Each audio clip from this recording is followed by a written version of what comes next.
बिस्मिल्लाहिर्रहमानिर्रहीम। Program logic with Salman Abid. हमारे तज्जियों को जानने के लिए चैनल को ज़रूर सब्सक्राइब कीजिएगा। आज हम बात करेंगे पाकिस्तान में गवर्नेंस के बुरहान के तनाज़ुर में, और गवर्नेंस को दुरुस्त करने के लिए जो सबसे बड़ी स्ट्रॉन्ग हिकमत अमली दुनिया के सियासी निज़ामों में इख्तियार की गई है वो है मजबूत मुकामी हुकूमतें, यानी मजबूत भी हों और ख़ुद मुख्तार मुकामी हुकूमतें हों।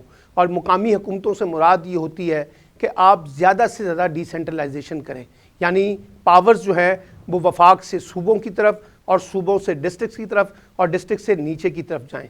और हमारा जो कॉन्स्टिट्यूशन है 1973 का आइन है, उसकी जो शिक है 140A 140A वो तमाम सूबाई हुकूमतों को पाबंद करती है कि वो अपने अपने सूबों में मुकामी हुकूमतों के इंतखाबात को भी यकीनी बनाएं और इन मुकामी हुकूमतों को सियासी बुनियादों पर, इंतज़ामी बुनियादों पर और माली बुनियादों पर ख़ुद मुख्तारी दें। और साथ साथ आर्टिकल 32 है जो ख़ास तौर पर यह कहता है कि जो महरूम तबकात हैं, औरतें हैं, मिनॉरिटीज़ हैं, मज़दूर हैं, किसान हैं, नौजवान हैं, इनकी नुमाइंदगी को भी मौसर करवाया जाए। तो इसका मतलब ये हुआ कि जो मुकामी हुकूमतें हैं वो अमली तौर पे हमारी एक कॉन्स्टिट्यूशनल रिक्वायरमेंट है, लेकिन अनफॉर्चुनेटली हम ये देख रहे हैं कि यहाँ पर उस कॉन्स्टिट्यूशनल रिक्वायरमेंट को पूरा नहीं किया जा रहा। इस वक्त भी 3 सूबे पंजाब, खैबर पख्तूनख्वा और बलूचिस्तान में मुकामी हुकूमतों के इंतखाबात होने हैं, लेकिन इंतखाबात में ताख़ीरी हरबे इख्तियार किए जा रहे हैं। सिंध का निज़ाम जो है वो अगस्त में ख़त्म होगा, तो इसी बरस में वहाँ पे भी इंतखाबात ड्यू हैं। और ये मुकामी जो हुकूमतें हैं ये इसलिए ज़रूरी होती हैं कि ये ज़्यादा आवाम के करीब होती हैं, यहाँ आम आदमी की एक्सेस इस निज़ाम पे ज़्यादा होती है। फिर आपकी सारी लोकल प्लानिंग जो है वो आपको लोकल गवर्नमेंट के थ्रू नज़र आती है। फिर इसमें पब्लिक पार्टिसिपेशन बहुत ज़्यादा आती है। इसमें लोगों का इस हुकूमत पर, इस निज़ाम पे ज़्यादा ट्रस्ट होता है, क्योंकि उनको लगता है कि हमारे मसाइल जो है वो मुकामी दहलीज़ के ऊपर हल होंगे। दूसरी बात यह कि देखिए जो गवर्नेंस का क्राइसिस है, जो आज हम पाकिस्तान में बहुत रोना रोते हैं, वफाक से लेकर नीचे तक सब कहते हैं कि पाकिस्तान का बुनियादी मसला जो है वो गवर्नेंस का क्राइसिस है, वो इसी वजह से है कि हमने लोकल गवर्नमेंट सिस्टम को ज़्यादा स्ट्रॉन्ग नहीं किया और इसको हमने उस तरह से सिस्टम नहीं बनाया जिस तरह से दुनिया के बेशतर मुल्कों ने लोकल गवर्नमेंट को स्ट्रॉन्ग किया है। अभी हालिया दिनों में जो कोरोना का बुरहान आया है, आप देखें कि वो ममालिक जिन्होंने लोकल गवर्नमेंट के ज़रिए कोरोना को डील करने की कोशिश की वो ज़्यादा कामयाब नज़र आए। लेकिन हमारे मुल्क जैसे मुल्कों में जहाँ लोकल गवर्नमेंट नहीं थी तो हमें कोरोना के बुरहान से निपटने में खासी मुश्किलात का सामना करना पड़ा है। फिर एक और बात मैं आपको कहना चाहता हूँ कि जो लोकल गवर्नमेंट होती है ये बुनियादी तौर पे जो आपकी रिसोर्सेज की डिसेंट्रलाइजेशन करती है, यानी वसाइल जो है, माली वसाइल, वो जब मुकामी दहलीज़ पे ख़र्च होते हैं तो फिर उससे मुकामी तरक्की होती है। और ये जो हमने दुनिया के साथ बहुत से एग्रीमेंट किए हुए हैं, जिसमें आजकल एक बहुत बड़ा एग्रीमेंट जो है सस्टेनेबल डेवलपमेंट गोल्स के नाम से नज़र आता है, वो जो पायदार तरक्की अहदाफ हैं, अगर जिसमें तालीम में, सेहत में और दूसरे मामलात पे हमने आगे बढ़ना है और ख़ास तौर पे लड़कियों की बात, औरतों की बात, बच्चों की बात की जाती है, फिर और जो औरतों के हैं, बच्चों से जुड़े हुए माहदे हैं, इनकी कामयाबी का दारोमदार भी जो है ना वो मुकामी हुकूमतों के निज़ाम पे होता है, क्योंकि जितना मुकामी हुकूमत का निज़ाम मजबूत होगा उतना ही आपके लोकल सतह के ऊपर आपको जो आपके समाजी इशूज़ हैं उसका आपको ज़्यादा इम्पैक्ट नज़र आता है। फिर उसके बाद एक और चीज़ देखिए, ये मुकामी तौर पे लीडरशिप प्रमोट करती हैं। हमारे यहाँ तो कहा जाता है ना कि ये डेमोक्रेसी के बुनियादी इंस्टीट्यूशंस हैं। अगर आपने डेमोक्रेसी को देखना तो आपको नज़र होना पड़ेगा, देखना पड़ेगा कि मुकामी हुकूमतों का निज़ाम क्या है।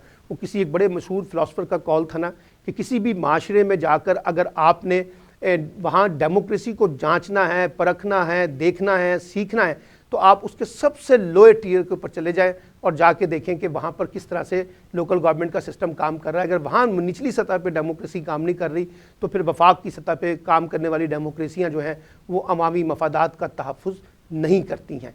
इसी तरीके से हमें ये देखना पड़ेगा कि आपके यहाँ जो लीडरशिप पैदा करने का रुझान है वो भी ख़ास तौर पे जो है ना वो आपका लोकल गवर्नमेंट का सिस्टम होता है, जहाँ नीचे से ये नर्सरियाँ लीडरशिप पैदा करती हैं जो फेडरल लेवल तक जाती हैं।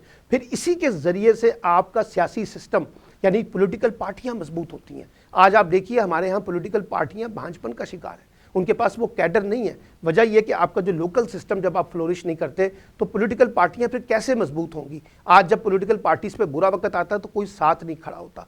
तो इसलिए मैं ये कहता हूँ कि सियासी निज़ाम की मजबूती के लिए, अपने मुकामी मसाइल के पायदार हल के लिए आपकी ज़्यादा से ज़्यादा जिसे कहते हैं लोकल डेवलपमेंट को सपोर्ट देने के लिए। और जब मैं लोकल डेवलपमेंट कहता हूं तो इससे मुराद सिर्फ ये नहीं है कि सिर्फ आपने सड़कें, नालियां, गलियां बना दी, बल्कि जो सिविक सेंस है लोकल सतह के ऊपर उसको डेवलप करना। अब देखिए ना, सोशल डिस्टेंसिंग की बात हुई कोरोना में, समाजी दूरियां पैदा करनी थी, लोगों में अवेयरनेस देना था, हमारे पास सिस्टम ही कोई नहीं था। तो ये जो अप्रोच इस वक्त हमारी पॉलिटिकल एलीट की है कि ज़्यादा से ज़्यादा डिसेंट्रलाइजेशन करने की बजाय चीज़ों को सेंट्रलाइज रखा जाए, ये अच्छी अप्रोच नहीं है। आज की दुनिया में गवर्नेंस को इम्प्रूव करने के लिए जो बुनियादी असूल अपनाए जाते हैं या इख्तियार किए जाते हैं, उसमें ट्रांसपेरेंसी है, उसमें अकाउंटेबिलिटी है, उसमें एक्सेस है, उसमें पब्लिक पार्टिसिपेशन है, उसमें इंस्टीट्यूशनल इंगेजमेंट्स हैं। ये तमाम चीज़ें जाहिर करती हैं कि अगर हमने अपने गवर्नेंस को, सिस्टम को ठीक करना है तो हमें ज़्यादा से ज़्यादा जो है ना लोकल गवर्नमेंट पे फोकस करना पड़ेगा। और ये जो 18वीं तरमीम थी, इसका बुनियादी मकसद ये था कि फेडरल लेवल जो है वो पावर्स को डिवॉल्व करेगी प्रोविंशियल लेवल पे, और प्रोविंशियल जो है वो पे डिवॉल्व करेंगे डिस्ट्रिक्ट लेवल पे। अनफॉर्चुनेटली इस वक्त 18वीं तरमीम पे शोर तो बहुत सुनते हैं और बहुत ज़्यादा सियासी जमातें उस पर बड़े बड़े नारे लगाती हैं कि हम इसको अगर ख़त्म करने की कोशिश की गई तो हम इसके ऊपर जो है ना बड़ी मुज़ामत करेंगे। लेकिन यही हमारी पोलिटिकल पार्टियाँ जिनकी सूबाई हुकूमतें हैं इस वक्त पाकिस्तान में, अपने अपने सूबों में अपने लोकल गवर्नमेंट सिस्टम को स्ट्रॉन्ग करने के लिए तैयार नहीं है। ये याद रखिए कि जो प्रोविंशियल ऑटोनॉमी होती है ये आती उस वक्त है जब डिस्ट्रिक्ट ऑटोनॉमी होती है। अगर आप डिस्ट्रिक्ट को खुद मुख्तार बनाएंगे तो फिर प्रोविंशियल ऑटोनॉमी का मज़ा आता है, फिर फेडरल ऑटोनॉमी फिर जो है ना अपना रंग दिखाती है। तो मैं इस बात को कंक्लूड करते हुए कहना चाहता हूँ कि पाकिस्तान की आज की सबसे अहम ज़रूरत जो है वो एक मजबूत और मरबूत और शफाफ लोकल गवर्नमेंट सिस्टम है, जिनको मुकम्मल तौर पर ख़ुद मुख्तार बनाया जाए और मजबूत बनाया जाए। अब इसकी शर्त यह है कि इस वक्त चारों सूबों में इलेक्शन इस बरस मुतवक्किल हैं, तो हमें इलेक्शंस करवाने चाहिए। इनको आर्टिकल 140A के तहत सियासी, इंतज़ामी और माली इख्तियारात देने चाहिए और लोगों को भी एजुकेट करना चाहिए कि जमहूरी निज़ाम उस वक्त तक मुकम्मल नहीं होता जब तक आपके यहाँ स्ट्रॉन्ग लोकल गवर्नमेंट नहीं होती। डेमोक्रेसी की बुनियादी कुंजी और बुनियादी शर्त जो है वो लोकल गवर्नमेंट सिस्टम है। तो लोकल गवर्नमेंट के सिस्टम से इनराफ करके, उसको नज़रअंदाज करके हम इस मुल्क में जमहूरी निज़ाम को मजबूत नहीं बना सकते।